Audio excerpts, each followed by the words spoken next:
Alright, so I randomly found myself on this side quest to find out who the worst YouTuber in existence is. We've already covered EDP, we've done Johnny Sumali, we've done Jack Dorothy, and today we find ourselves at David Dobrik. Now, I basically figured out what all the YouTubers have in common. They will do anything for likes and views, and their grasp of human emotion is not up there with the best of them.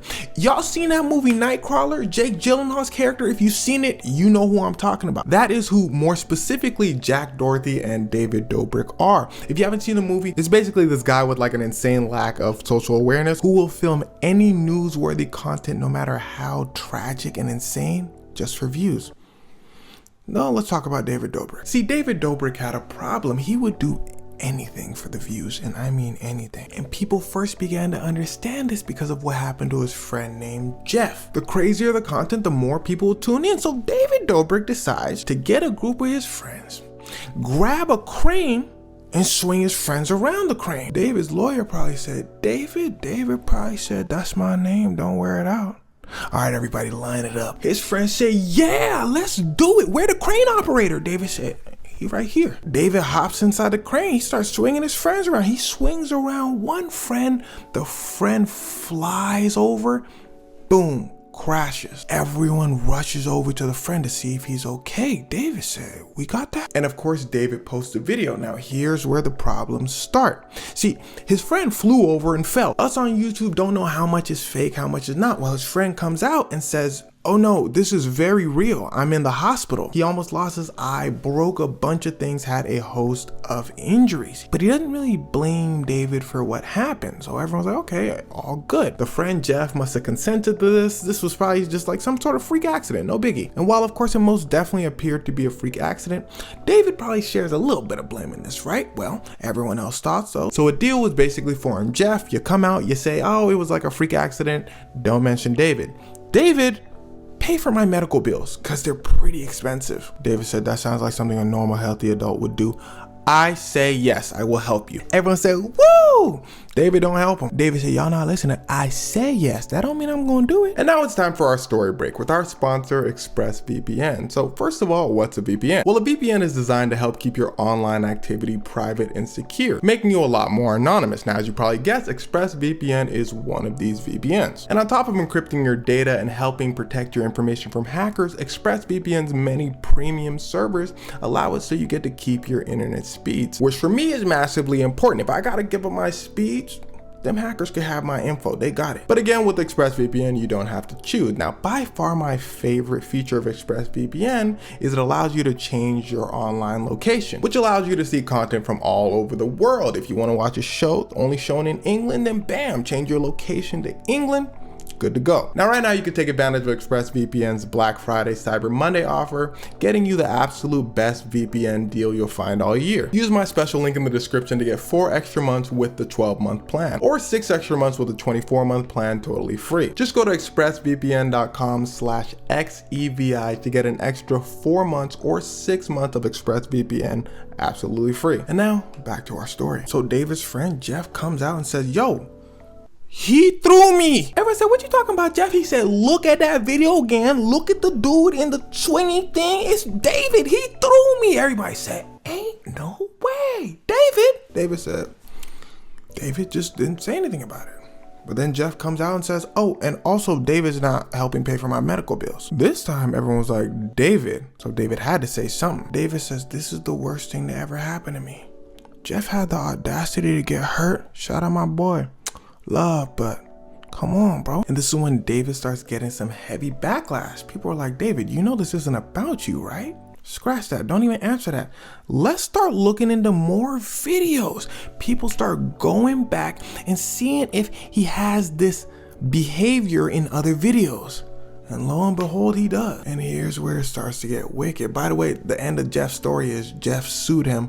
I don't know what happened after that, but I believe David's dragging the suit out in court. Anyway, people go back to David's videos and find out he's being pretty harsh to his friend. Like weird, not understanding harsh. He keeps making fun of his friend's height, video after video. His friend's visibly uncomfortable. His friend tells him, yo, David, I don't rock with those jokes. Like, you're taking it a little too far. David says, okay. Well, you're out the group then. Gone. The black friend, ooh, you already know he about to go crazy with that when he does blackface in a few videos. David said, funny, right? His friend says, not really though. David says, well, you know what'd be even funnier? He tells that same African-American friend, all right, look, we got this girl that you're about to kiss like for the shot, but she's gonna wear like a mask. His friend said, all right, cool. And well, it turns out the person under the mask is not a girl, but a middle-aged man. David does the voice, ha, we gotcha. This is the middle-aged man. His friend goes, what? David goes, ah. You get his reaction on camera? But this joke was actually much darker than it seemed. See, that friend that we're talking about is from a place called Compton, California, which is on the rougher side as far as city goes. Now, instead of explaining the relationship between rough cities and not rocking with guys kissing guys, let me just put it to you like this. The people in his name is Seth. The people in Seth's neighborhood are not going to take too kindly to him kissing another guy. They'll never let him forget. So Seth tells David, dude, I told you about my neighborhood and all that. That's not cool. David says, but it is cool. In fact, David doubles down. He goes on a podcast and says, my favorite prank that I've ever played was making my friend Seth kiss another dude. Why? Because of the fact that people in Seth's neighborhood are not gonna take kindly to that. That's why I thought it was funny. It's like David can't help himself. He just doesn't understand. Moving on. He constantly films one of his friends, Trisha, while she's having arguments with her significant other. She's telling them a lot of times, look, you gotta stop doing that. These are like really serious arguments we're having. Of course, David says no. He thinks the more serious, the better. David wants to get closer. He films them in the shower at one point. They're like, ha, David. What are you doing? David's like, no consent to any of this. He's just going. Now, here's where it starts to get wicked. Business Insider then comes out with an article saying, oh, we're playing the David's Insane game?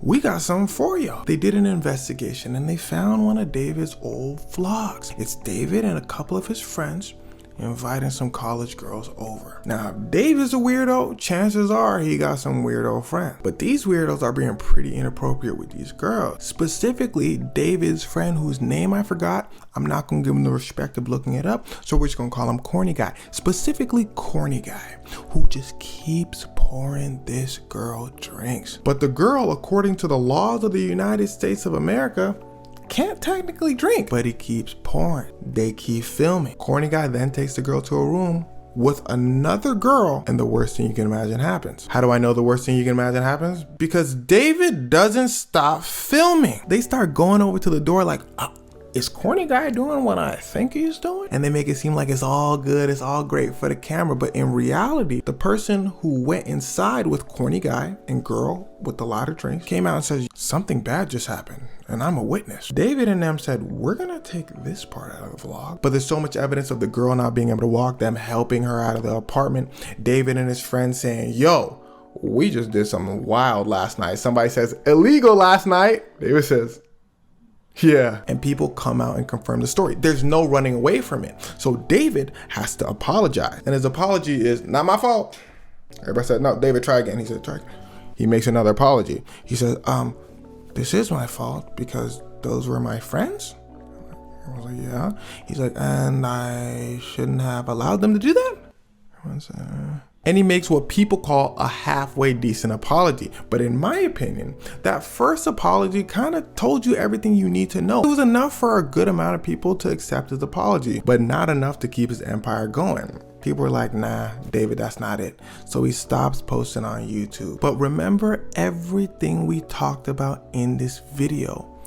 David and his emotional not understanding. Y'all think he hopped off YouTube and was like, let me just take a break. What I'm doing ain't right. No, that's what he wants you to think.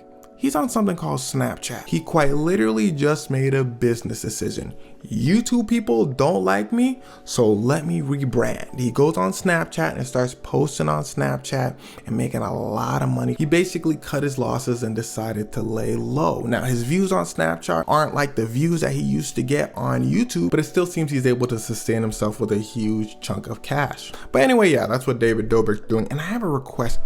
I'm not really on social media like that, like I told y'all in my last video. So I missed out on a lot of these huge, insane YouTube moments. Tell me another person to cover who's an insane YouTuber and we're gonna vote like who's the worst of the worst at the very end.